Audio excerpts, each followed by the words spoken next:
Hi everyone, it's Max here and welcome to Inspire DIY, where I share you everything I know about life. So for today's topic, I want to discuss about food sensitivity test and whether it really works and if it's even worth it to take the test itself. I should mention that none of the things I'm about to say are medical advices, and you should seek a professional for this particular topic if you're interested to take the food sensitivity test. So everything I'm about to say is based off my own experience of going to a naturopath and then do the test itself and getting the result. So I think I should try to elaborate on what food sensitivity test is and what it really focuses on. So I'm gonna read some part off and then sort of elaborate on my own understanding as well. So the food sensitivity test tested on the reactivity of the IgG molecule. So they said here, as your IgG molecules has a half-life of roughly 27 days, you basically want to avoid all the foods that are considered reactive and producing the antibodies so that it can basically reset the IgG molecules within the body. So basically, the higher the reactivity of certain food that you eat will trigger a immune system to produce more antibodies to attack the foreign food protein, which leads to you producing more antibodies to, I guess, deal with the allergies that you have.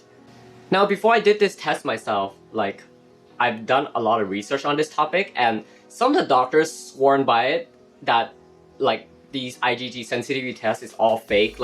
And in some aspects, it kind of makes sense as well, because if you actually, I'll show you my actual result, but in terms of the reactivity, all these numbers, what is it compared to? What's the units that are being used?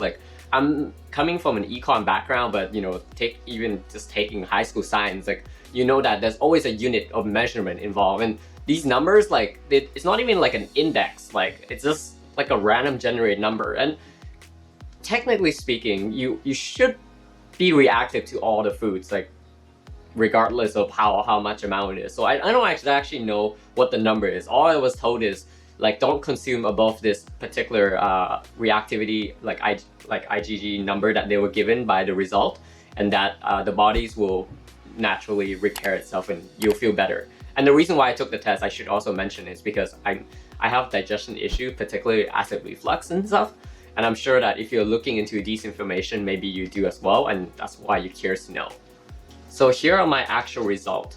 I'm probably just gonna scan this information and show it to you guys, because I don't really mind about my personal information that much. But basically for me, I'm extremely sensitive to cow's milk and the casein protein within the milk, and basically any daily product. So like a year and a half ago, I started doing keto diet because I was told that it would help to fix my acid reflux issues. And it turns out that I'm basically allergic to eating eggs, so I can't really consume any eggs daily too much. So that's that. I guess in that aspect, it kind of works, because I didn't know that, and I keep eating bacon and egg for breakfast without knowing.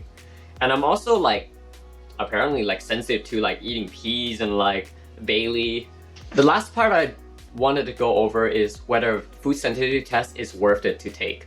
And I have a really mixed feeling about this. And I'll be honest with you, if I was not covered by the insurance, I used to have extended healthcare that covers all these stuff, which is why I went to take it, because it covers 80% of it.